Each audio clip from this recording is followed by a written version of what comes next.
So, welcome back, everyone, to another episode of Keep It Abstract, the show where the topics get deep. But we get deeper. And once again, ladies and gentlemen, welcome to another episode of Keeping It Abstract. And as always, my name is Jay Almazon, and my two cohorts, if you please, so eloquently, please introduce yourselves. Oh, my name is Alfred. Hi, everyone. And my name is Chris.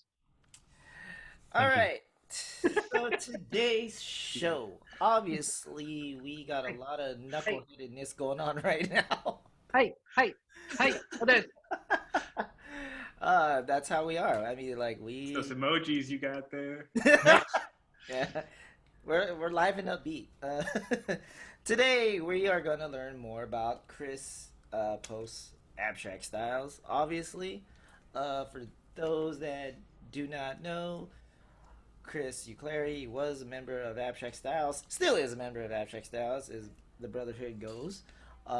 If we ever Except the group text. decide to hit the stage again, we may never know.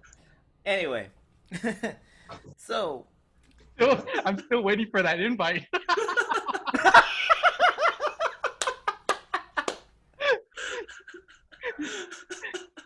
Chris, you're part of Abstract, but just not in the group text. we need to. I need to add more people to that and actually. No, don't even bother. That's gone past already. No, It's been what, months? This is post or pre-pandemic, I think. Right? Yeah, it pretty much was. And I still had your old number on there. That's why. Oh yeah, you need to get rid of that pronto. Yeah, I think we did already, so I think we're good there. Anyway, like we said before, this episode is going to be dedicated to getting to know Chris Euclary, post abstract styles. Know you, So, Clary. with that being said, we're going to kick it off here. What was that? Why is that loud? We're getting to know you, getting to know all about you. Chris, if you can remember, what year did you join Abstract for one? And I guess, what was your motivation in doing so? The year. Dan, let's start with. Damn, that year. So I can't actually remember the year, but I can actually remember the people who are actually involved that got me into the steps of actually getting to Abstract. So Why don't you just start from the beginning, and that'll probably just lead up to all this. we could do that. So Let's do that. Let's start like my Your basics. my ASL. right.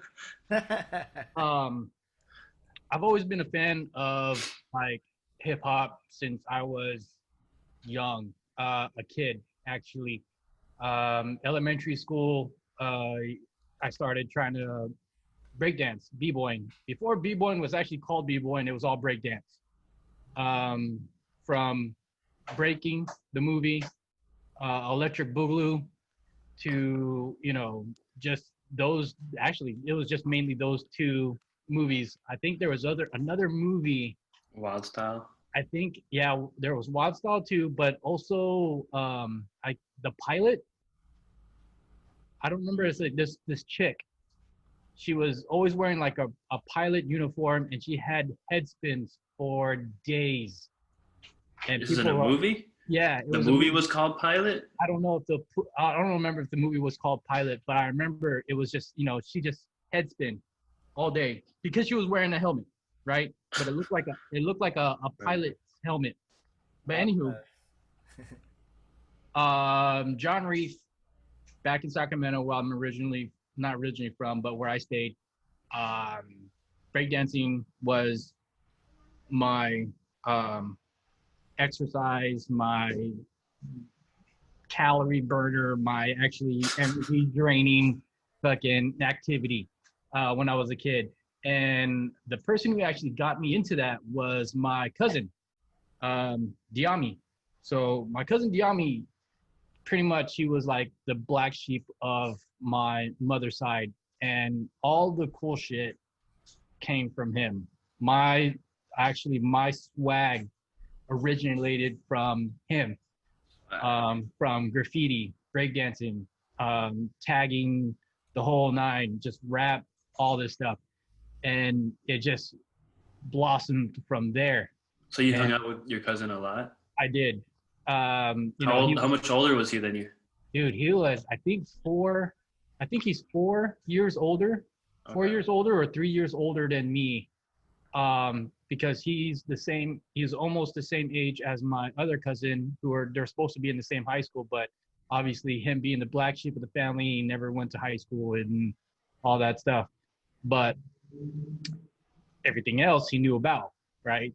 He knew how to tag. He knew Like about street stuff. street stuff, all street, like knowledgeable street. He wasn't book smart, but you know, if he's been around. Obviously, he's been around, and that kind of education you can't get from a textbook. You can only learn that from the street, and that's where I got most of my stuff from. And uh, that's how I started from dance.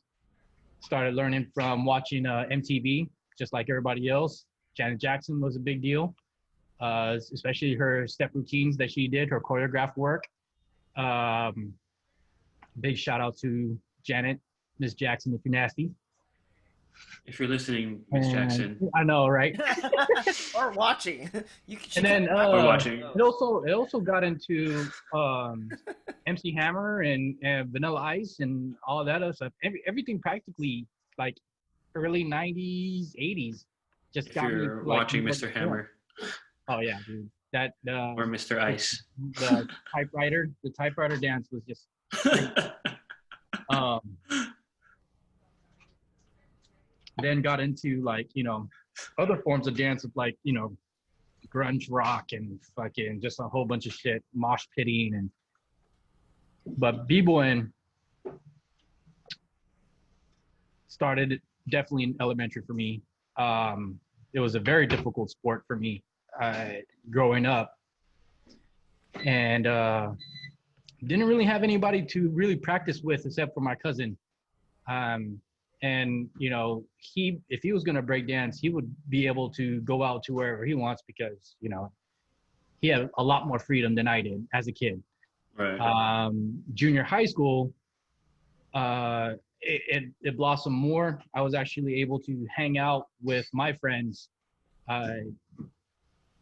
who also try to break dance and got into housing, is what they actually it morphed into.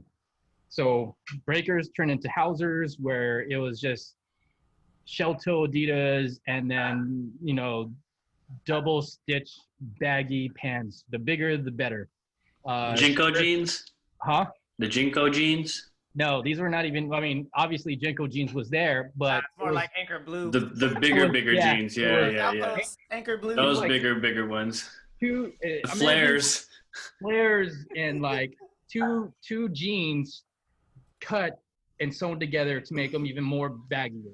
I mean, Oh damn. it was crazy. Like, I was probably like a size 32 or a size 29 at the time of junior high school, and I was rocking size 42 waist pants because I needed it to be baggy. So Right. I'm talking about like shoes, right? Shirts was also that too, just big ass shirts. And That was just a thing back then. dude, it was. And with that, that's how my breakdancing experience actually evolved from, like, tight wearing 80 clothes to like baggy pants and stuff like that, to what it is now. You know what I mean? Form fitting, we have our own, swag, but I mean, you can see the technique in people's clothes now because you can actually see their legs, right? But Skinny jeans. yeah, junior high school, it got into there, but I strayed away out of dancing to focus more into graffiti. Graffiti, art, drawing was my thing. And then high school, still art, drawing, so forth and so forth. Less performance, more artistic. And then it wasn't until after high school where my best friend met this girl who had a brother, and that brother was going to Jesuit. And then from Jesuit, I hung out with him, hung out at his parties at his house, and then, hang out with sister and the best friend and all that stuff. And then that's Were you how still b-boying though on the side?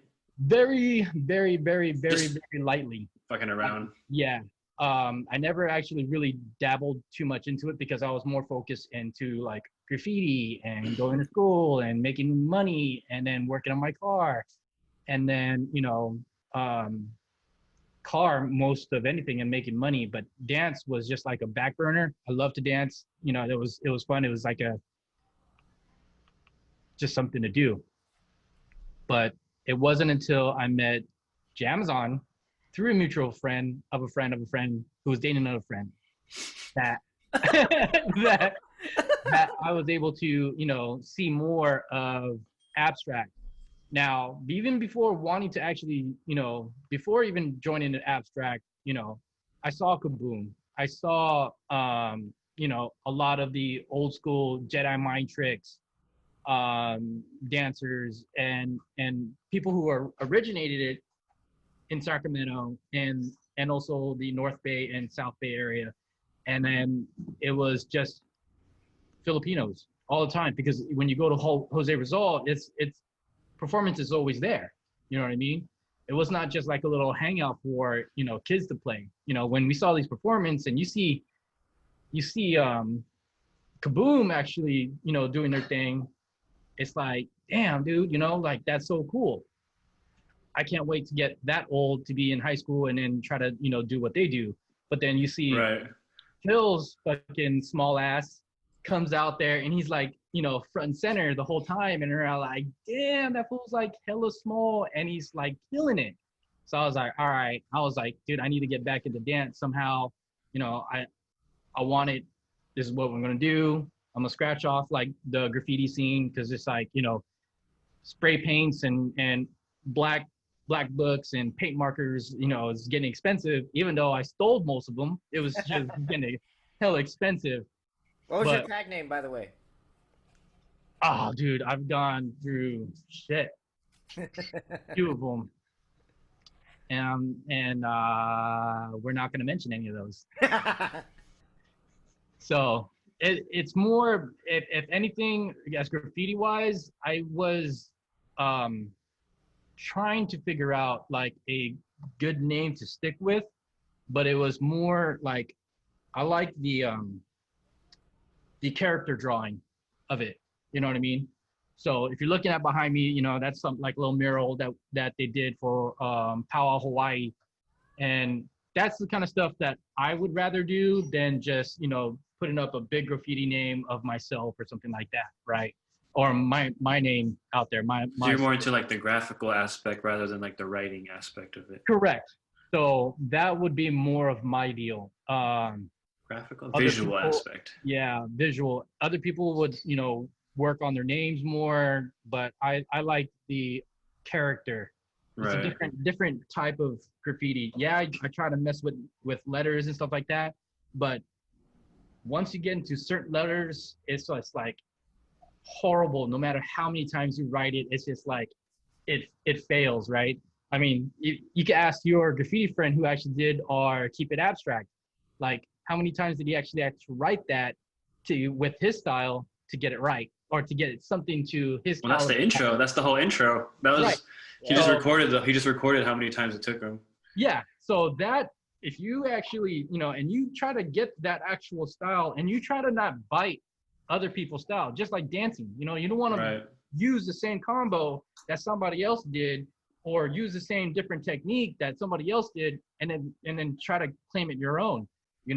Everybody's S's is the same. Everybody's E is the same. P is the same. It's just like trying to find your niche, to find the right alphabet or the right script for it, like basically script for it. Yeah, your own script. It's just like dancing, but That's a good way to put it. Character-wise, you guys still have the same character, but you can morph it into something completely different and actually be your own. You know what I mean? Like, if I drew a face, like a happy face, maybe that one. Which one? The one on the corner or the one on the far left? The one. Oh, that one over there. That one. That one. But if we do that, it's like, change the color, change the eyes, change the mouth. Everything else could be like completely off wall, but it's still considered as a smiley face, right? So that was my deal with that. And then dance, sorry to keep going back and forth, but no, you're good. Seeing Kaboom doing their thing and all the other dancers do that, it was just like, okay, you know what? Like, if I get an opportunity to actually dance again, I'm gonna run with it. I'm gonna get down with it. And that's when Jay came, where I was like, okay, he's like, dude, it's like, you guys are performing, oh shit, what's up? Seeing each other at Jose Rizal and like at functions, and then getting more close to Jay brought me to the opportunity to be like, hey man, so how do I get down with abstract? And he's like, oh yeah, just come to one of our practices and then we'll see what's up. And I was like, that's it, really? Like, that's all I gotta do is just show up to one of you guys' practices and then, I'm in? So I was like, no. Show up, we'll teach you some things, see if you like you, and then that's how I got it initiated. So first practice, actually, you know what? What did we do? We did a couple practices at Simon's place. And then every night, I think it was almost every night, they had a meeting because they had a function going on. And with that function, they had like a little meeting. It was like, hey, Chris. Oh, I remember that. Chris, I remember that. Step out for a little bit? And this meeting, literally, I was like, oh, I think the meeting took at least like a half hour to 45 minutes. So I'm like sitting at Simon's house. Staring at the turtles. Hella dark. Trying to figure out, I was like, is my practice done? Or should I stay? Or should I go? Or what's going on? I know exactly this story. I know where we're going with this one. Remember, that was that one. And then after that, like, okay, after Simon was like, okay, we're done with our meeting, we continue on with our dance, and then that was over, right? So primarily it was either Simon's house. I think we did a couple at Dane's, and then from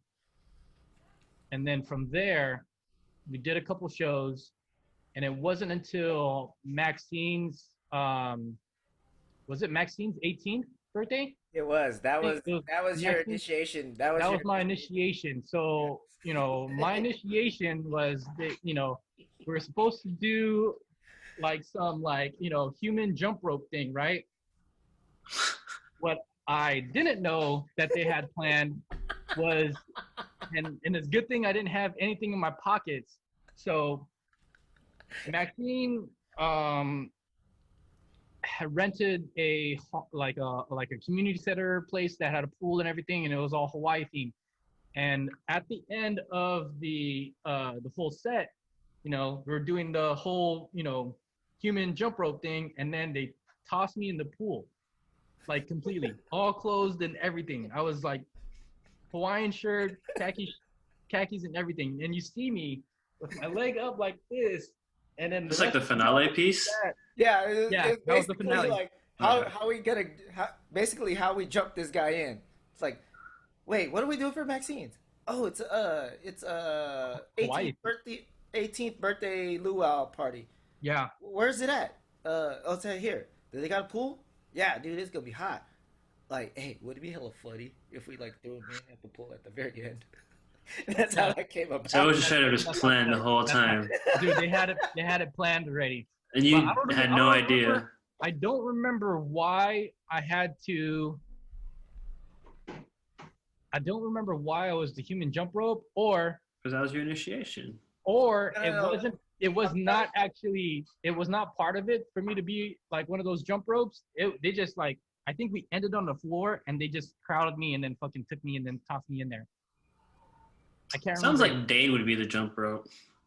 Yeah, but It was something that was of that nature. I'm trying to remember what that. But that's how everything, you know, pretty much started with me, and then how I grew up with hip hop and breakdancing, to step routines and watching step routines, to where I'm at with Amazon and the rest of the abstract style brothers, to be initiated and then slowly just fall off the ladder to where it's like, all right, Chris is no longer in abstract. He has too many other priorities going on to be, you know, doing like a whole bunch of gigs.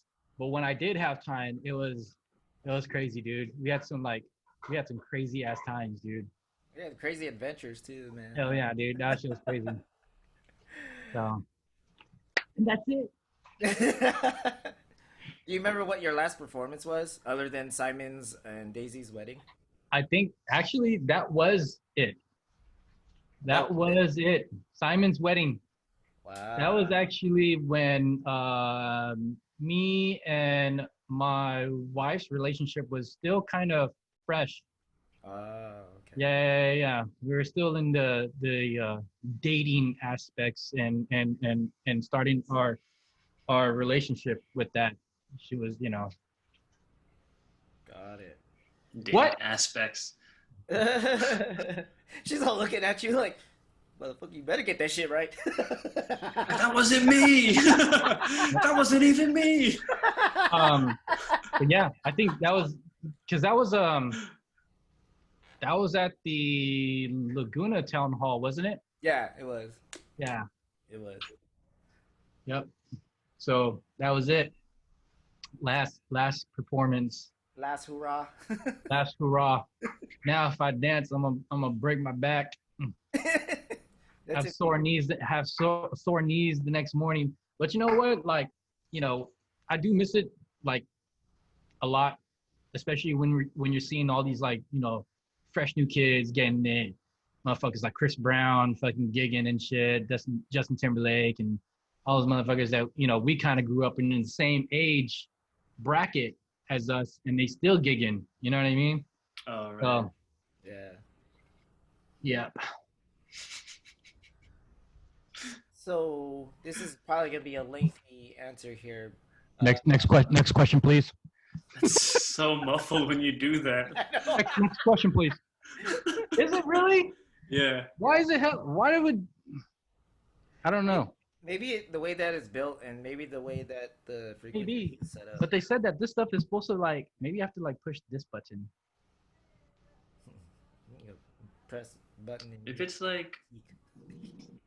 How about that one? Is that one better? No. Is it closer? It sounds better, I guess. Yeah. But not that close. Yeah. Anyways, okay. So next question. All right. So. Sir, you in the back. Next question, please. Yes. Over here. So post your dance career with Abstract Styles. Right. What have you done over the past X amount of years post Abstract? Post-wise. Yeah. We know you're in Hawaii now. We've learned that from our stories so far. And we know that you've gotten married. Before that, way before that. So after doing all the dance stuff, gone pretty much, it's still what I'm doing now, is my love and hate for being a car enthusiast. So back then, when I was still dancing with Abstract, I've gone through Hondas, 240s. Integrity. There's a Nissan, the Nissan. And I remember what Simon said, because he's all like, "Hey, whose Integra is that?" I was like, "What? It's a Nissan 240Z." And he's like, "Oh, the taillights look like an Integra." And I was like, oh, "Okay. Yeah, I'm done with Abstract." No, I'm just kidding. No, but Yeah, it's always been a huge love and hate with working on car projects. What got you into that? Because that's Uh, like a huge passion of yours. What got you into that? that actually came from first, it started with my mom. She is a very fast driver and she's a very aggressive driver. She likes her European cars, so she always been in BMWs, ultimate driving machine and stuff like that. And then my stepfather, he's all about his American muscle cars, Camaros, Mustangs, Chargers, Novas, you name it, is just there. And he's worked on his project cars. And what tipped the iceberg was my cousins in San Diego. My cousins in San Diego were, and they're brothers. There's two of them, Randy and Roger. They are the ones who actually, sent me to where the import scene is. And at that time, they were part of their own racing team in San Diego. So how old were you around this time? Yeah, I was, I think, pre-high school? Before 15? high school? Okay. It was right before you were driving. Yeah, before I was driving. It was like 15, 13 years old or something like that. I was young. They were already driving. Right. And dude, I freaking fell in love with it, dude. The speed, the customization, the bizarre colors that you don't typically see on cars, right? Right. Unless it was like exotic cars. And even exotic cars was just like, too rich for a lot of people. But putting that color on a Honda or on an Acura or a Toyota, it's just like, it's crazy. You know what I mean? Like, it's not typical to see that kind of color on that vehicle or have those, 18-inch wheels and, loud pipes and stuff like that. The art aspect of it. Stuff. Right. So that actually tipped the iceberg. And I was like, you know what? I'm going to get into racing. And car enthusiasm and being a car enthusiast and work in the automotive field and so forth and so forth. So that obviously wanted me to build a foundation of like, they could drive stick. So, if you don't drive stick, you don't know how to race, or you can't race in an automatic. It's got to be, you got to be shifting it, right? Right. So my stepfather, who's always been all American vehicles, and my mom, who also drove, very aggressively, they drove manual shift cars. You know what I mean? They never had really automatics. And I asked my stepfather. He said, "Hey, can you teach me how to drive stick when I'm ready to drive at 16?" And he said, "Okay, I'll teach you." Taught me how to drive on a old Toyota pickup, and then from there, I started learning how to drive on my my mom's old 3 Series E30 BMW, and then from that point, I'm so used to driving manual shift cars. When it was time for me to get my license, they're more worried about having your hand positioned where it's supposed to be than having it where it should be when you're driving a manual shift car. So that's true. I was already gaining bad habits on, driving a manual shift car. And one day I was at home, my parents, my mom's like, "Hey, Chris, come down, take a look at this." And I'm like, okay, what they get, right? They bought something. Find out that they bought a 98 V6 Honda Accord, but the Honda Accord V6 only came in automatic. And me learning how to drive stick for like, X amount of months already to where I'm like really good at it, I did the spoiled thing and like, what the hell is this? And instead of appreciating it, I was very unappreciated to the fact that I liked the car, but it wasn't a manual shift car. You know what I mean? It wasn't what I wanted. And, that was the whole purpose of me actually driving a stick shift, a manual, to, get that kind of a vehicle someday. But driving wise, they wanted to make sure that your hand position is always where it's supposed to be when you're driving and getting your license, which it helped because, you know, I was able to focus more. I'm not shifting, or I'm not worried about my, you know, my left leg. And after I got my license, then I switcheroo with my mom and said, okay, you could take the brand new car. I'll take your old BMW because it was already over 100,000 miles already. And I drove that for the junior year. And after junior year, when I turned 18, I think somewhere around there, we ended up getting a Honda Civic. And then that's where everything else started. So I didn't work on the BMW because it wasn't really my car. I started working on the Honda Honda Civic that I got. And then sure enough, a very popular car, it gets stolen and then stolen again. And then I was like, you know what? Fuck this car. Get me something else. I don't even want to work on this car anymore.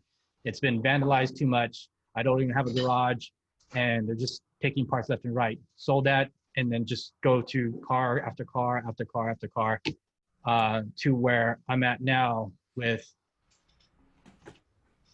my current car. So that's pretty much, you know, my long nutshell of my car stuff. What would you say is your most favorite out of all the cars that you've owned? The most favorite, I would have to say that it's the one that's behind me, because it's what I started from the ground up. I did have, you know, my other, you know, first loves and in hopes of actually building them, but finances, you know, here being in Hawaii, it's crazy when it comes to modifying your cars, because it's like we don't really have to worry about smog, you know what I mean? So I could put practically everything I want on my car and still be able to pass, you know, safety and be drivable on the road within certain means, right? So Hawaii does have certain laws, but for the most part, I could pretty much go buck wild and not even get a second look from a cop, you know, and thinking that, you know, the modifications that I did are illegal. It's more expensive to modify stuff there though, right? Because of shipping costs? Yes. So yeah, I mean, everything's coming from the mainland or it's coming from Japan to the mainland and it's coming back to Hawaii. Oh, sure. There are go the other way, right? You think right. But there are some other workarounds, and I would have to say, you know, make your own. It would not. Yeah, you can make your own. That's a paper mache. But making your own costs just as much money or close to it. And you know, if you're not paying a lot of money, you're doing it with time, and that time is exhausting because you get to that point where you don't even. There's times where you don't even want to work on your car anymore, and I've been there. You know, where a hobby turns more into just plain old work and it's no longer a hobby anymore. And it's like, you know, right. Do I really want to work on this right now? No, I'm just going to watch and play fantasy football right now because it's in season. And I'll forget about this car for months and then come back to it, look at it, and I'm like, shit, I'm still not done with this car. So it's convenient when you're actually paying for stuff, you know, and building it yourself, but then is it really that convenient to actually get the part that you want and then put it on your car? It may look like everybody else's in some way, but for the most part, it's something that you build and something that you wanted. But shipping wise, I mean, honestly, shipping is shipping. And unfortunately, Hawaii has, you know, actually the worst of it. But what's your end game for that? For your car? My car? Yeah. What's your like vision, like final vision for that, I guess? Oh, dude, I'm like. How far are you into it? Like what percent are you done? Percent wise, I would say probably 30%. My wife just said, oh my gosh. Because she realized that there's a lot more that you wanted to. 30. I don't know if I don't know if she's talking about me or she's talking about her the food that she's cooking. But 30%, and a lot of that it's engine, interior, color, paint, different wheels, just a whole bunch of shit, man. And to put a number, I'm already at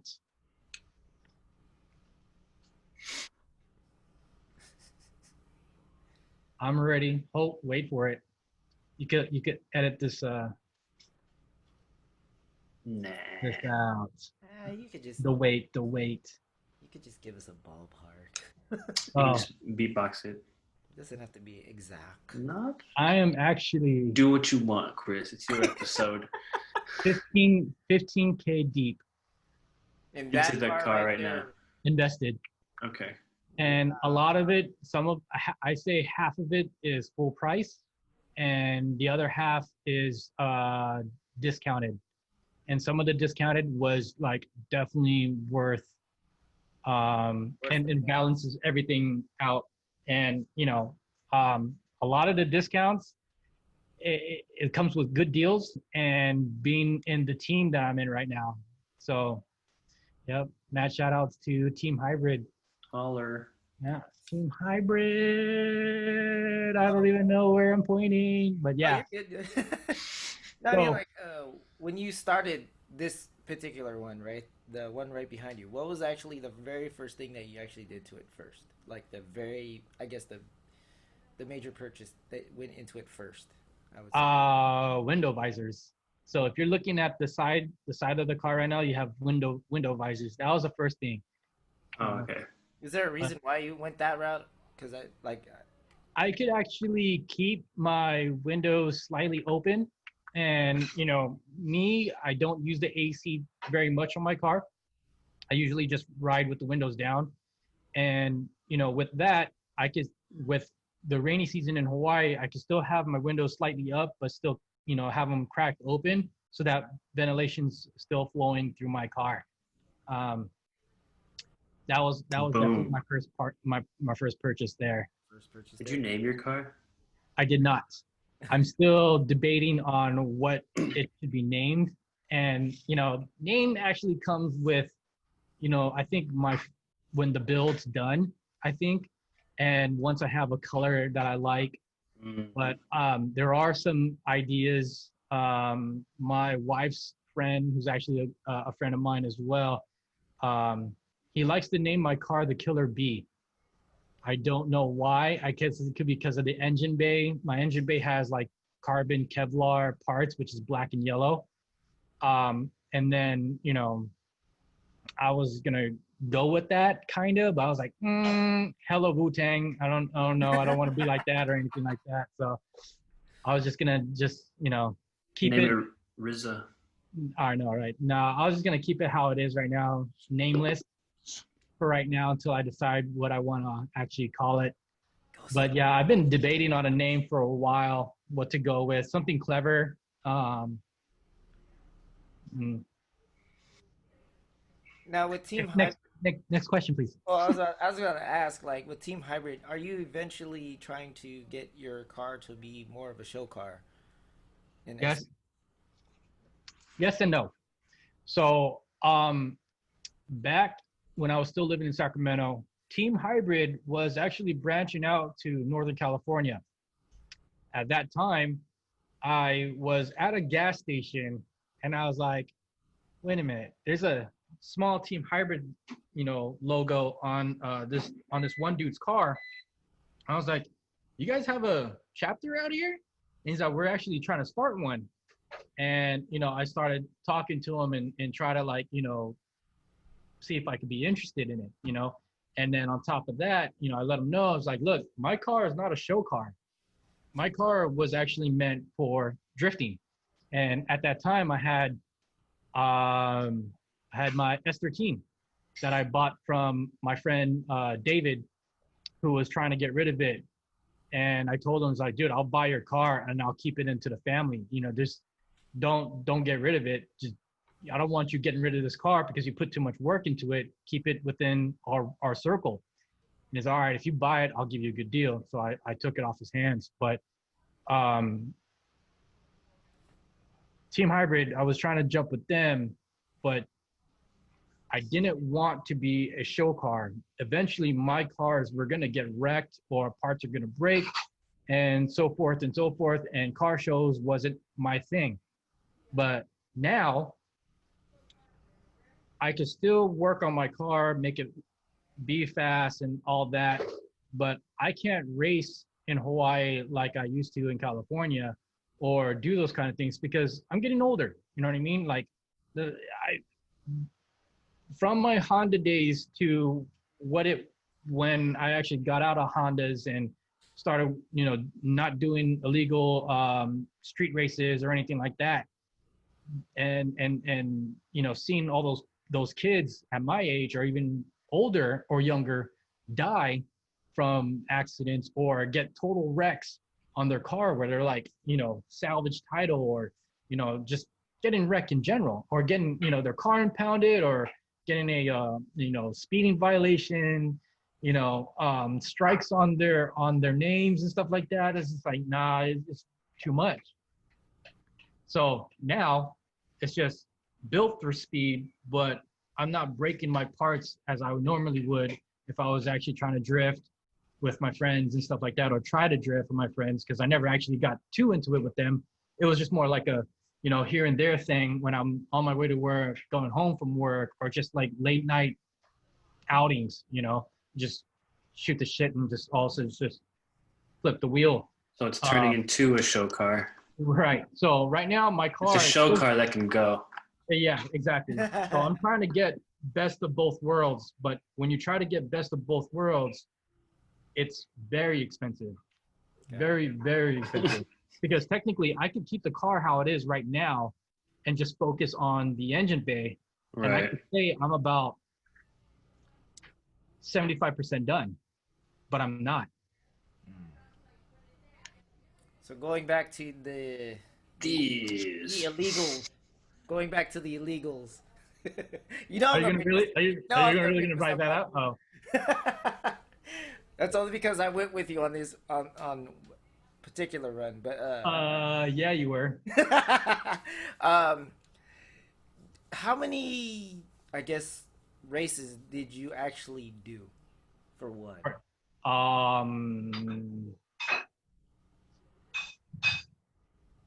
Probably 10, I think. What was actually your best time out of all those? I mean, it's a Honda Integra GSR, so I mean, you're not expecting to, pull 10s or anything like that. I would say 15s, 16s within in a little quarter mile, and that's super slow because all I had was just an exhaust, coilover springs, and an intake. You know what I mean? That's practically all I could afford. Hey, welcome back to the show. This guy. So that's it. And just the street racing, what I was doing was more just like racing against friends, and seeing what I could actually do, because if I could actually master, I think we all went through that phase though. The takeoff, then I should be good. And learn how to master my clutching and and get to where from point A to point B as fast as I can. Those techniques made me a bit of a better driver. But even then, there's so much you need to still learn, because once you get more horsepower, it's a different beast every time, because it's you got to almost relearn your car a little bit, because if you have too much horsepower but no traction, you're just going to spin out practically all day and get nowhere. You know what I mean?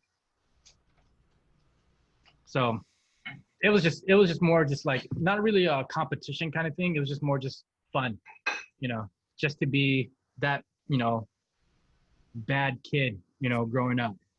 Do you remember that night that me and you and Miko went out?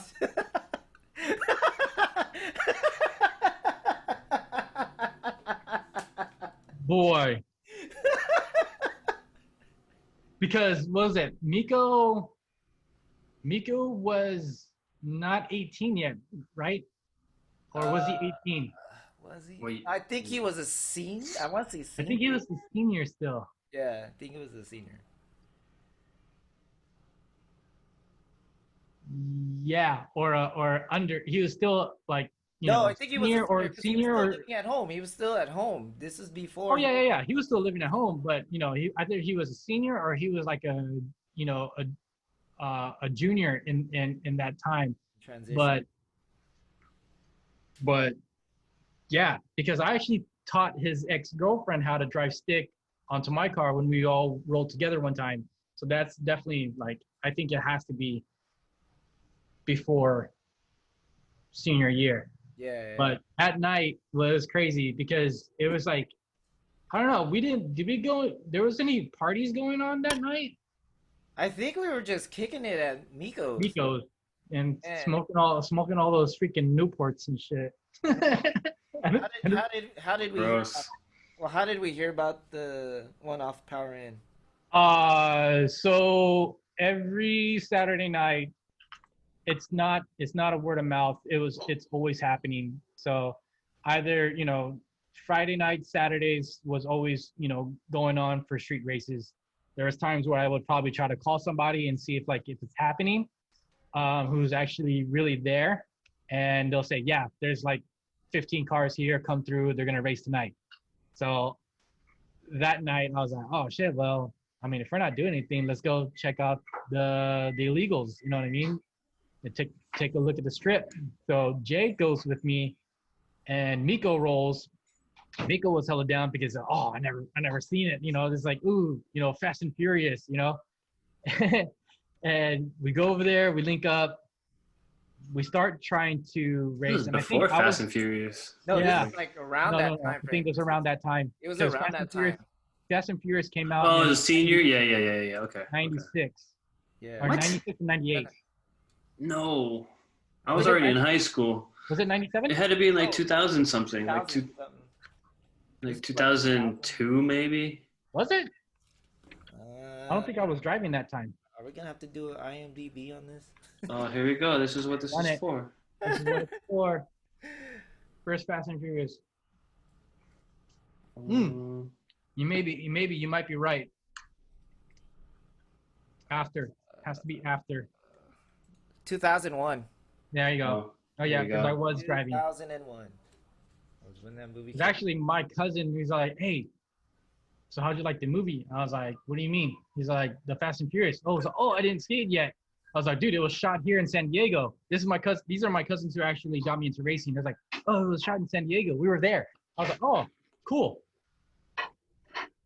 Goodbye. But it was getting hot with that car scene. So I think I was gonna actually race that night. When I was actually on the lineup, cop showed up. When the cop showed up, everybody else fucking ghosted, and then I drove back to Miko's house, and then from there I can't reach none of you guys because I don't think, Jay, you didn't have a cell phone. Or did you have a cell phone? I don't think Jay had a cell phone. Miko didn't have a cell phone. No one had a cell phone at a time. No. I think the only thing I had was maybe a pager at that time. Yeah. In 2003? 2000. No, like 2000. 2002. I think it was around. Well, no, you know what? I probably had a phone. Probably. Is like, if you think about it, like all we had were what? Nokias and whatnot. But like we were seniors in 03. Yeah, I was 2003. No, you know what? I think I did have my phone, but it was like I couldn't get. Probably had limited minutes or something. Probably something like that. But anywho, so I run back to Rachel's or Miko's house. Chris and Rachel are on the sofa watching a movie, getting all like, their old couple moment. And then I was like, oh shit, man, like, dude, I left Miko and Jay at like their illegals, and they didn't know how to react. They were like, "Oh shit, well, we need to, we need to figure something out." I was like, "Dude, Wait, so you left them because you were about to go? no." So they were out. So you just I what? left them because the cops showed up. We got out of his car because he was about to do a time trial to get. Oh, yeah, Right. yeah, yeah. So you guys were just out of his car. Yeah, At this point, just waiting. They were gonna watch me. They were gonna watch me race. Right. Okay. And so they weren't with you during this whole time. Okay. 300 pounds is still not a lot of weight, but I get you. it is enough weight to actually slow it down a little bit. So they got out the car, and then the cop showed up. I take off. Everybody else takes off, and then I don't even know where Miko and Jay went, but I'm at Miko's house, flipping out because I was like, dude, what happens if they got caught? Maybe they got arrested. The cops are there, blah, blah, blah. They're circling around. And I was like, you know what? I need to go back there. And so on my way back, I was like, shit, dude, I got to find these fools. I'm driving, looking around. I stopped. I was like, nope, they're not there. Driving. And then all of a sudden in the distance, I see these like little ants fucking running to my car. And those ants got bigger and bigger. And it was fucking Jay and Miko running to my car. And I was like, oh my God, fool. The shit was hilarious. Jumped in my car, fucking took off. And that was just the end of the night, dude. It was like a crazy experience, horrible, because you guys didn't see me actually run. But it was crazy that I actually had to take off and leave you guys there, which was actually the funny part, because you guys were literally hiding in the bushes or in the cuts in the warehouse area. Yeah, we were. We're like, because what's funny was that, like, I think, what was it? Like, Miko had met up with some of the other homies that he knew, and they were chopping it up, and I'm just standing watch, and I just happened to look off in the distance, and all of a sudden I just see the SUV lights, like, they went dark for a second. I was like, oh shit. And the moment the red and blues flicked on, I was like, Miko, cops, we gotta run, we gotta go. And he's like, hold up, dog, I'm like pissing right now. He was like in the middle, like trying to go pee on a bush. And I was like, I literally had to think of, like, within 2 seconds, where are we ducking? Because if we get caught up there, that's our ass. Yeah, because you guys could get caught for spectating. Yeah. And that would have been all bad. Yeah. So luckily where we were at, we were like near this warehouse area, like Chris had said, and I told Miko, but dude, we gotta go. And then, like, basically I took off running and ducked underneath a semi truck overhang where it was. You two the only ones that had to. Oh yeah, we got stuck, bro. Like you two are the only ones on foot, basically, right? Yeah, they were the only ones. Everybody was gone. Everybody was gone. Well, that's kind of good though, because they don't expect anyone else to be there. No, and it was dead. It was completely dead. Yeah. So it literally, these guys were ducking for at least a half hour till I got back. Yeah, we were out there for a good minute, and I was like, and we were like, hey man, how are we gonna get home? Like, come back, dude. I wish it was crazy. Because I didn't even know where we were either. It's like, it was like part of like Power In, like on the back end. I'm like, how the fuck do we get out of here? It's all in the warehouse area. Yeah, but that was an adventurous night. I'll say that. Yeah. I remember that area. I've been there a couple times with the homies. But not only the Power In, there was times where we go to the Thomas area, where they have the Coca-Cola warehouses. That National. National.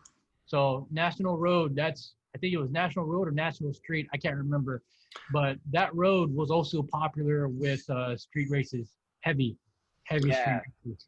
I feel like if you were b-boying back in the day, like you were also into like at least into like the street racing scene a little bit. They kind of went hand in hand, like in high school times. Yeah, it did. I mean, like, shoot, even in my days, like when I was in high school, that generation from what was it? A good I want to say maybe A six, good 7 years of while. it at least. Yeah. It was like really into it. Like you were a b-boy and a some Yeah. import driver or some Import car driver. import car driver. Yeah, everyone like had like Some kind of mod. yeah, Yeah. Let me change my intake. my exhaust. My LED lights. Let me change my cabin lights. Yeah. That's it. So Cool. that was a long time. Yeah. Fun, but still very dangerous, man.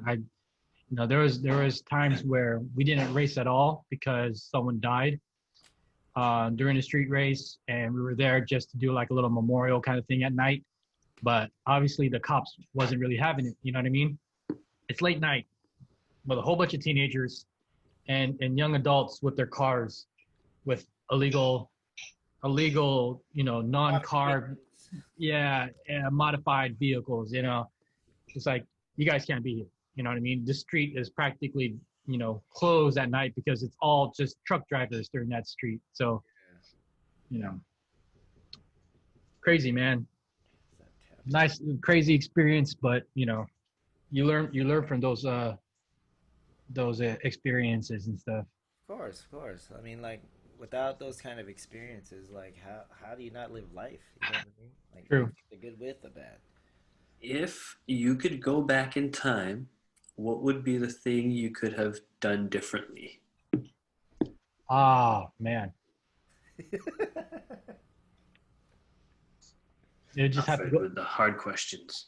Yeah, I mean, it's not. I wouldn't do too much, redos, except for the fact that maybe pick one project and stick with it. Uh, Especially when it comes to cars. And honestly, like I think um, if I wasn't so focused on trying to find a career, pay for a house, and trying to find where I fit in the world, then I would have been able to like um, be into dance more. Some part of me is like, man, when Jay counted on me, he's like, man, we need people to dance. We need people to actually be a part of it. And I just kept on saying, no, I can't make it. I got work. I can't. It's too short notice, and so forth and so forth. I just wish that I had more of that time to actually participate in those kind of things. There's so many times where we could have gone to the Bay, perform out there, South Bay, perform out there, locally, perform there, this cotillion, that little show, whatnot. It was just like, a lot of missed opportunities, from dance. Um, Other than that, that's probably the only two things I could actually, would like to redo. Just more Yeah. experiences on that side. More experience on that side, and stop wasting all that money that I lost in modifying cars to finally get to where I'm at now. You know what I mean? Right, right. I In could have, hindsight, kind of thing. yeah, I could have, just kept everything normal and not touch it, and just until I find that car that I will actually want to work on, then I could stick with it. But then again, without all those cars to fall in that line how they did, I want to find the one that I'm at right now. You know what I mean? And be able to be like, you know what? I'm not I'm not getting rid of this car. Yeah. This is it. This is one for now. Yeah, I was about to ask you, like, would you consider that being the last car that you'll ever purchase as you're working on, or would you actually pick up a project car itself? Like bare Oh scrap. no. This is the project car. I do have other, other projects, but financially wise, like I don't think I could work on another car except for what I have behind me. And if I was to, purchase another car, uh, I would say probably a van or and my retirement car. retirement luxury car? What's that? Like a luxury kind of car? A luxury van? No. Oh, like for your retirement car. Do you Oh, mean my like a retirement? luxury like kind of No, car? no, no, Or? no, no. I honestly don't know what I would want to really do for my retirement car. Oh, okay. There's a lot of, where I want to go because, like I said, my mom is into her European cars, BMWs, Mercedes, and so forth and so forth. And then I want to stick with my, imports. But then also, I never actually worked on muscle cars, really, Right. And my stepfather, he's actually working or has his Chevelle. He has, I think it's a 68 or a 69 Chevelle, and that thing just roars. Like his car is louder than mine. Let's just say that. And it just rips. And, that, just to get into that aspect of, car enthusiasts, to venture out of Later something on, that I'm comfortable with to get into a European car or a muscle car, I think that would actually, be nice as a retirement vehicle. But then working on it, it's going to be another learning curve for me. Right. Other than, working with my forte, it's just like, fuel injected motors and instead of messing around with carburetors or something like that, Yep. That maybe, I don't know. There's a lot of like, hopes and wishes and maybes for a possible retirement car. Do you see yourself retiring out there in Hawaii or actually coming back to the States or going somewhere else entirely different? You know what? There is a lot of plus and minuses for being where I'm at now here in Hawaii. And besides the fact that we're on lockdown, I mean, Hawaii is still a beautiful place. It's very expensive to live where we're at right now in town in Honolulu. But it's hard because the only way that I can actually see you guys in person is if I was actually to be flew out there, for work, or I pay my own money to actually get out there myself, and it's costly, and that's only like what 2 weeks, vacation time, 2 weeks out of the year Right. that I could probably actually do that, and the people is what I miss, and some good Mexican food. And Hawaii has some good Mexican foods here and there, but it's not like Alberto's or Hums in San Diego. It's just, any of them taco trucks that are like right there. yeah, So, you know what I mean? so Like not legit. Hawaii then. What was that? So probably not Hawaii then. Honestly, like I can see myself, living here for the rest of my life because,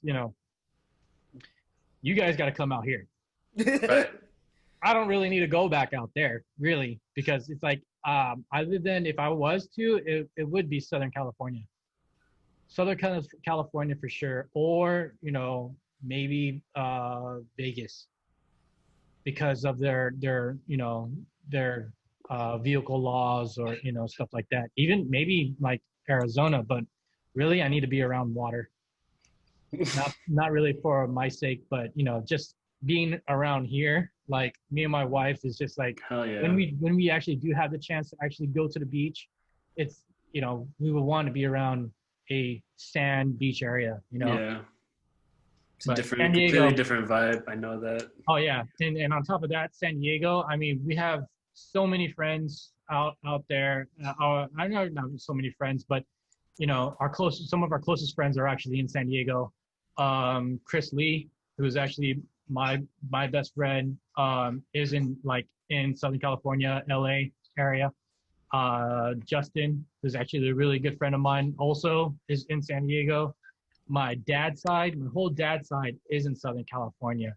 So, I've lived with my mom's side for freaking, Ever. ever. And, it'll be nice to actually, be a part of that side of the family aspect for once, and not just be there, 2 weeks or a couple days out of the year, and then try to cram everything, meeting friends and hanging out with them and seeing family and hanging out with the best friend who's in a different city into 2 weeks, or even in 1 week, you know what I mean? So that would actually be nice to do that. But then again, Hawaii, just, there's a lot of things going on for me here that I don't want to pass down to really somebody else. Yeah, dance, being part of Abstract. I mean, obviously I would have met you guys. There was a time how, like, I used to go to school at Valley, and Jade, who was actually your cousin, Alfred. Oh, Jade, yeah. So Word. I thought you were talking about the other Jade. No, Okay. Jade. So yeah. Jade was like, oh shit, I don't know you knew Alfred. I'm like, shit, I used to dance with Alfred, like, right? So I was like, oh shit. And I was like, I didn't even know he was your cousin. That was never brought to any of the years that we've known each other. It was like, oh yeah, Alfred's actually my cousin. That just never came up. Yeah, it never came up. Unless you like tied it between Joe, with like Joe as the middleman, then like you can tie it that way. And well, he wasn't. You're talking about Punky, right? Yeah. Okay. Yeah, he was never a part of that. But I've gone to school with Jade since like I think she also went to Jackman also. I think so. I don't remember. I don't know. But she was at Valley, and what's funny is, like, with the whole Jabberwocky blowing up and everything like that, right? There was this one day that me and my wife were walking around the Aloha Bowl during, the swap meet, right? Walking around, minding my own business. And then all of a sudden I saw, like, oh shit, Joe's here. He's in Hawaii. Joe's here in Hawaii. I think he was at the swap meet? Yeah, he was at the swap meet. And I was like, oh shit, Punky. And I was like, and he's looking around, and I was like, what's up? And he's like, hey, who are you? And I was like, dude, it's like, my name's Chris. I actually danced with Abstract, and I went to school with your, with Jade. And he's like, oh shit. And he's like, what are you doing over here? And he's like, I actually live in Hawaii. And he's like, oh damn, dude. Just like, that's a good eye, because I didn't know anybody who actually recognized me here without the That's the point. Right? That's the whole reason he went there. Right? I'm gonna go well, no, he was actually, I brought it up to Jade. I was like, dude, I saw Joe. And then she's like, oh yeah, he's actually there for a wedding. So he was here in Hawaii for a wedding. Oh, okay. But it was crazy. Like, I see people. It's the age gap. That's kind of where my distance comes from everyone else. It's just because I'm the youngest. Like, even in my family, like, I was younger than all my other cousins, than a lot of my other cousins. So that's why there's just like a generational gap kind of thing. Yeah. But it was crazy. Is like, I mean, Hawaii is big in some aspect, but it's also very, very small. So I run into people from the mainland, every now and then. Like, one of my friends, when they're visiting, they go to the same spots. When they're visiting, right? So I have a friend, Dominic, who lives in I think he still lives in Sacramento-ish, or he's somewhere in the Bay Area or something like that. And he's from here. But I would see him randomly every now and then, and he's not telling anybody that he's actually visiting, because he doesn't want, people to know, like, hey, right, this is my business, this is like whatever. But I was like, does he have a kid? I don't remember the last time I saw him, he had a kid. So I hit him up. I'm like, dude, he's like, was that you at Target? And he's like, oh yeah, that was me. I was like, shit, I was going to call your name, but I didn't know you had a kid. He's like, yeah, I got a kid now. I was like, okay, that's hella random. But before that, I saw him also, I think last year, and then he didn't have a kid at a time, or 2 years ago, he didn't have a kid at a time. So it's crazy how you see people that you don't see that came from the mainland, and it's just, it's not intentional. You know what I mean? It's right, actually by accident. It's crazy, dude. Like, I see so many people that, I follow, or friends on Facebook, or follow, like, friends wise in high school and Instagram.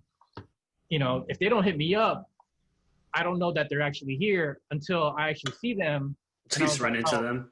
I just run into them, but I'm not going to be the one to say anything because that's, Apparently they didn't hit you up, right? They didn't hit me up. So, There's a reason. I ain't going to pay you guys no mind if you ain't paying me no mind. So, yeah, I'm good.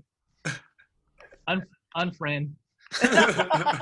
Unfollow. Yep.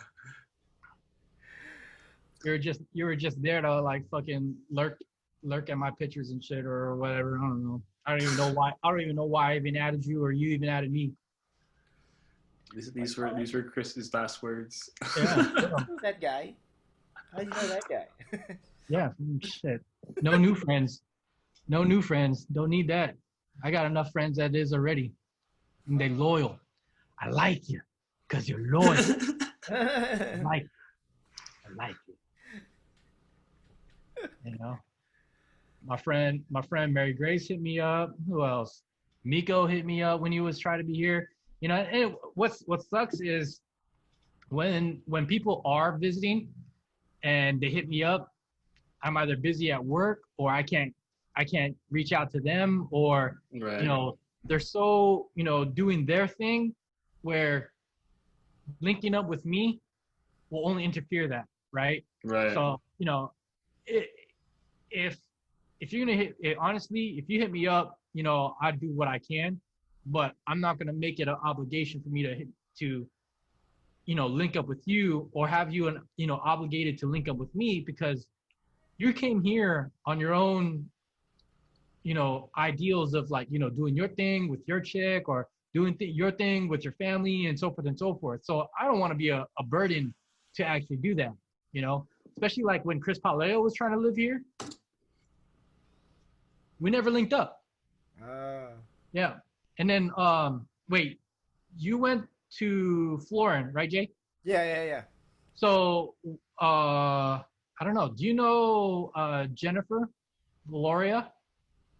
Yeah. Oh, okay. I dated her. Oh.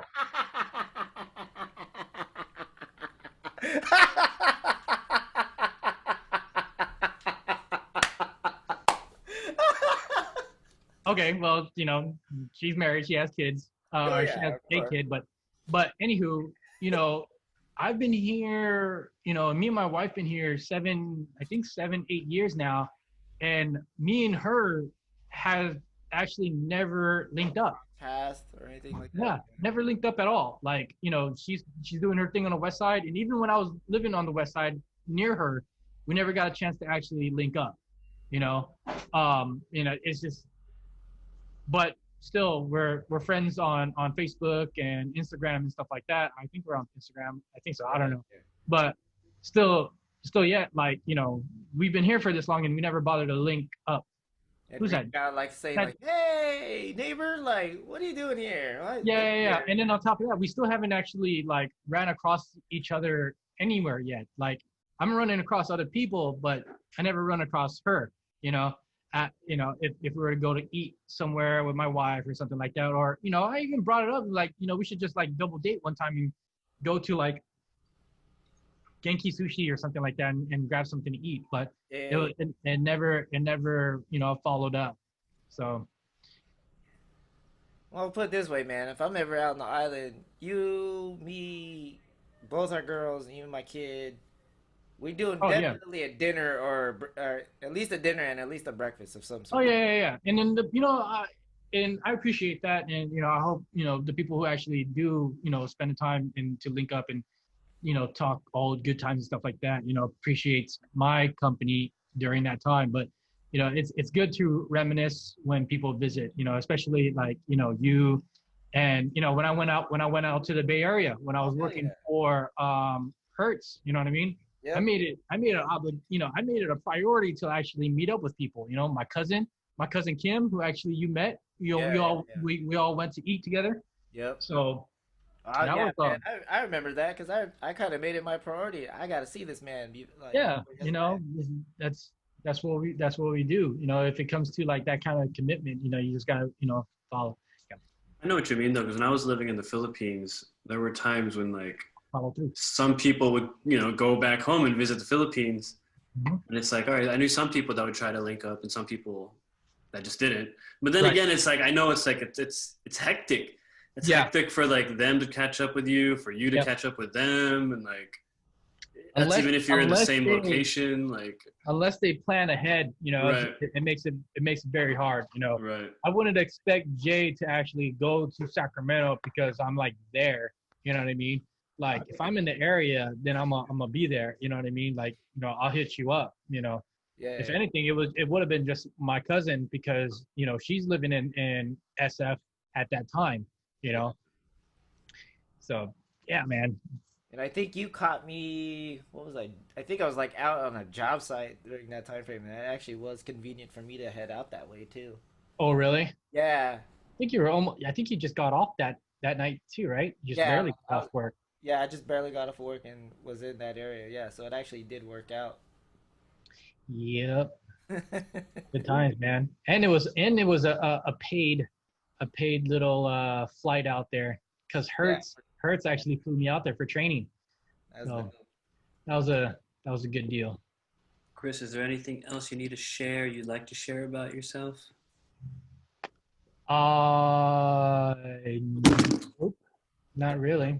I think, you know, if anything, you know, what I'm into now, obviously, if you see behind me is my project car. If everybody wants to follow me through that, it's it's X14, which is actually Evo X, the 10, and the 14 is actually the year of my vehicle.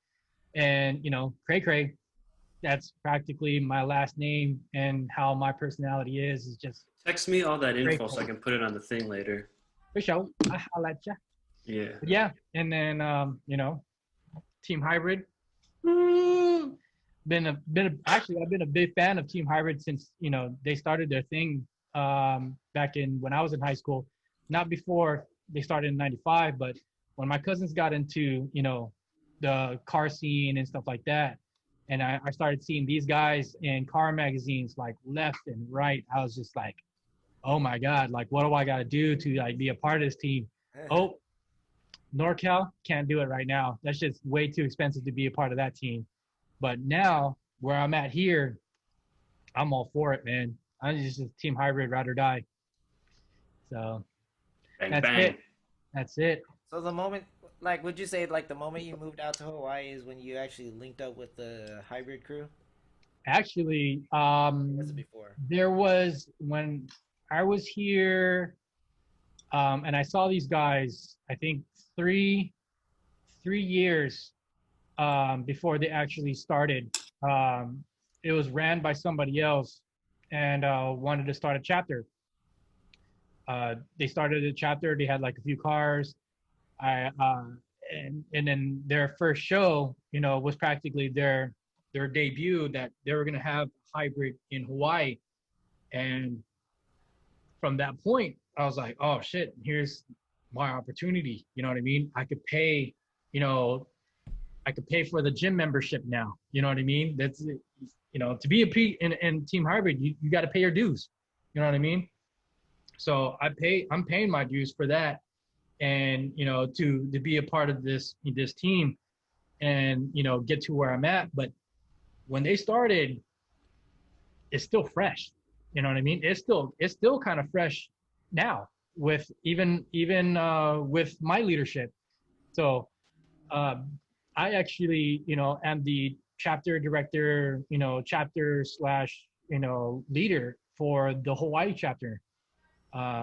So I'm practically living I'm actually living my dream right now as far as like a, you know, midlife crisis, you know, high school day.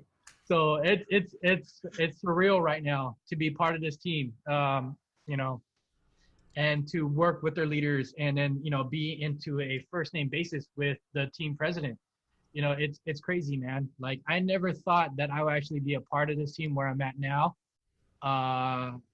If it wasn't for the people that actually, you know, what I did until what I saw at the car show, and then started asking questions, and then, you know, just putting myself out there like, dude, team hybrid, yeah, I'm down.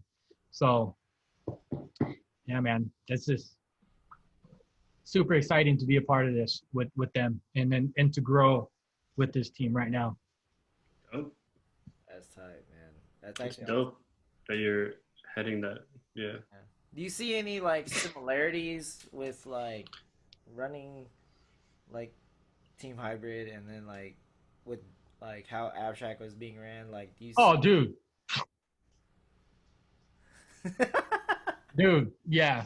There's fucking, you know, there's mini circles.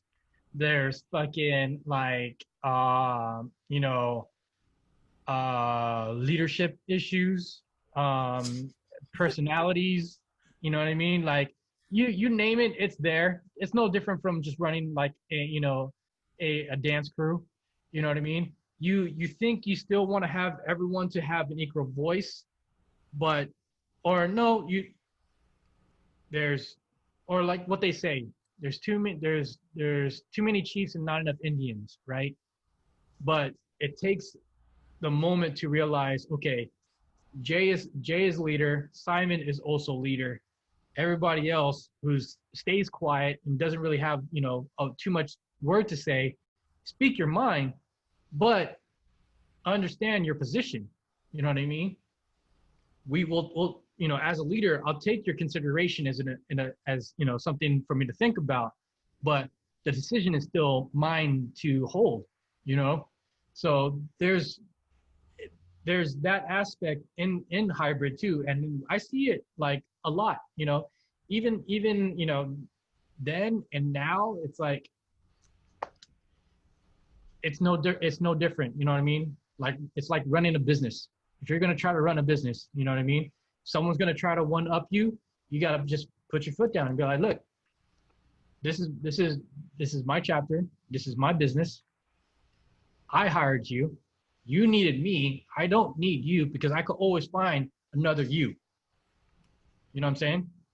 So yeah, there's a little similarities, you know, here and there with dancing and so forth with the car scene.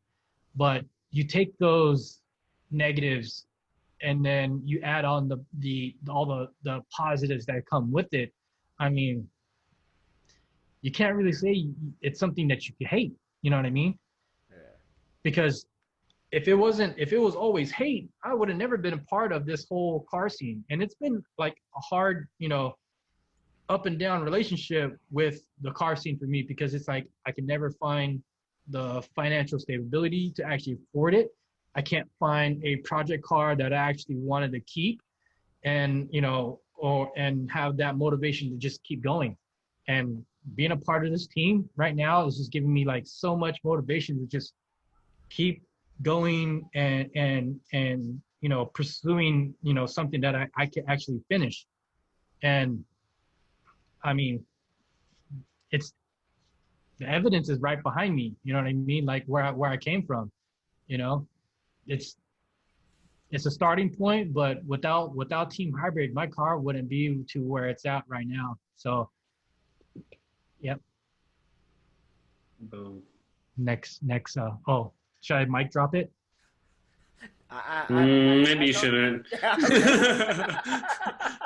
You just got it. Oh shit! I just broke this freaking like this microphone now. I can't get the warranty. Right? Warranty's gone, yo. I'm pretty good. Yeah, not bad. Not what did we start? That's a 2 hour, almost like an hour and a half. Yeah, it's about the same ish. Yeah. Cool. Oh, and on top of that, you know, People's brother lives in Hawaii. No, I didn't know that. No. People has a half brother that lives in Hawaii. Oh. Yeah, and you know, People's half brother looks almost exactly like fucking People, dude. Yeah, dude. Oh my God, it's hilarious because as soon as I moved here, I was like, oh shit, my brother lives out here. I was like, oh, okay, cool. And then he hit me up. And then one time he hit me up. I was like, oh shit, where you at? Blah, blah, blah. I was like, we'll link up. Dude, as soon as I see him, walk into this vape store where I was actually just kicking in and trying to like, maybe see if I could get like a little side hustle.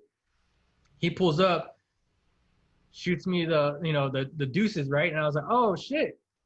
I swear to God, I thought I was looking at people for a moment. I was like, oh shit, people. It's like, people, what the hell? It's like, oh wait, that's DJ, his brother, Tyrell.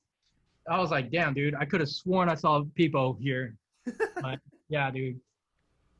But yeah, he lives out here, and I kick it with him every now and then. But like I said, man, this shit's hard right now, especially with Hawaii being like, crazy lockdown and all this shit. It's nuts. Break down. Break down. I don't know the words. Is that Bone Thug Mariah? Yeah, I don't know the words. Don't break down. You don't know the words because he was too young to even know the words. I feel like Elmer Fudd whenever I hear that song. Break down. That's all, folks. break down. But yeah, anything else? Anything else? Cool. I mean, other than, is there like any I guess ultimate last words that you would like anybody out there to know? More last words. Oh, like my little final say? Yeah, I'm looking at it right now. Regardless if it's like dance, cars, other hobbies, work, your goals in life, there's gonna be a lot of ups and downs, and everyone goes through it, but not everybody is able to go through it, and they quit. Don't be that quitter. Take a break, take a breather, take a little time off, recuperate, get yourself back together, and then hit the concrete again. You know what I mean? Like I said, man, it's like I've gone through so many cars, and other people have probably gone through more cars than me to find to what their final outcome. You know what I mean? You think Phil and everybody else, and Punky and, all them other cats who actually got into Jabba and, or got into singing like Bruno Mars, didn't go through those fucking trials and tribulations of, thinking, all right, this is not going to happen for me. But they're not listening to that to, stop what they wanted to do and look where they're at. You know what I mean? Everybody has that finish line. It could be, right in front of you, or it could be 100 miles out. Don't stop what you're doing that makes you happy. It's a hard road, but the outcome, once you hit that, it's like the high. It's like an ultimate high. What if eating cheesecake makes me happy? What's that? What if eating cheesecake makes me happy? You know what? I could go for some cheesecake. Cool. Yep. And if it makes you happy, we could do that P. Diddy where they actually marched to find that New York cheesecake. Oh. And through that trial and error and trying to rap through Rapper's Delight the whole way down. They should have walked through that. I remember that. That the first season of Bad Boy? I think. The band. Yeah. That was the band. Best rapper. Dylan. You can either sing the song or not sing the song. I actually have their album. Oh, do you? Yeah. Best rapper alive. I spit when I rhyme, and I rhyme when I spit. Spit hot fire. I spit hot fire. A bubble cut.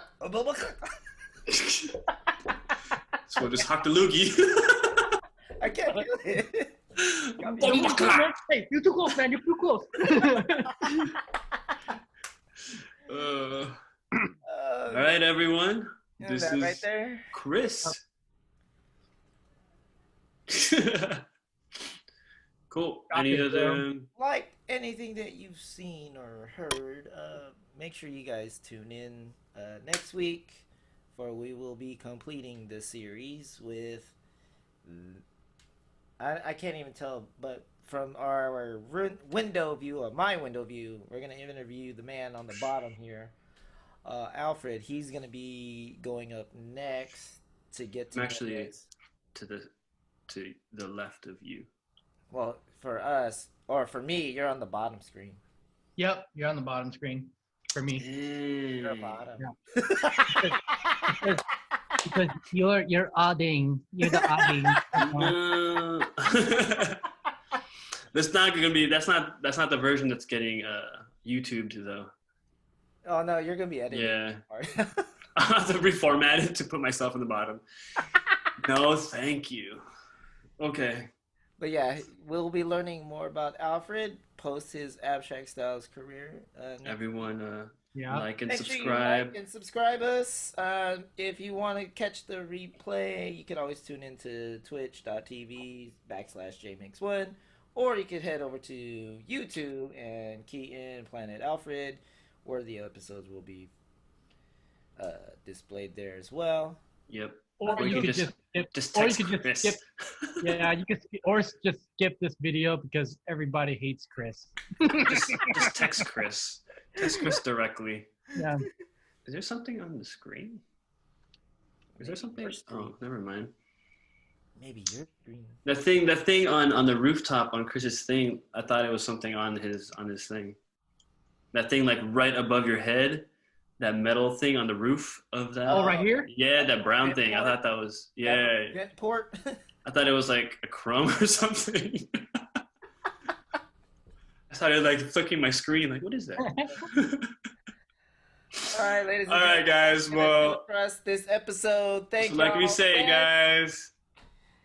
Keep it abstract. Oh, yeah, let's keep it abstract. Keep it abstract. Welcome back to another episode of Keep It Abstract, everyone. The show where the topics get deep. What happened to his mic? Can you hear me?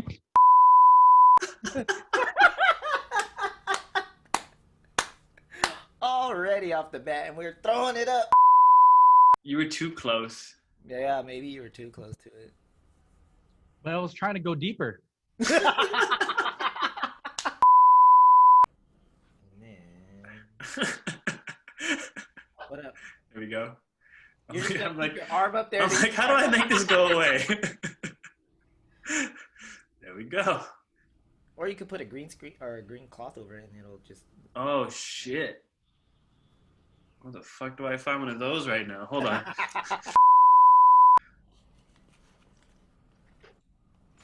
That's fucking dope.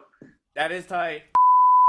A green. Oh, virtual background. Under virtual background, it says I have a green screen.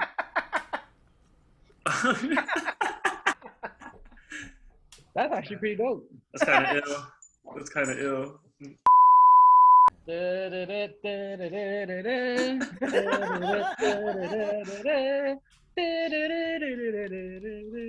That's kind of dope. That's actually pretty dope because they can see like this too. Is your schedule set for next week, or are we gonna have to? Yeah, I got. Let me see if I took. More clear or clearer? It sounds clearer. It sounds more clear. Clearer. Fuck English. Fuck English. More clearer. Fucking. We'll include both. Wait. What do I say again? Hold on. Hi. My name is Alfred. Your name is Jep. Completely different name when I say it. My name is Jeff. Wait a second, I'm not Jeff. Who's Jeff? You guys are idiots. There you go. What do you want to say, Chris? I'm 5'9" and I weigh about 180 to 175 on certain days. Depends on what I eat. Depends on the amount of poke bowls I can fit into 1 month. Your mouth. 7. It was a good show. Good show, guys. Yeah. Yeah, good show.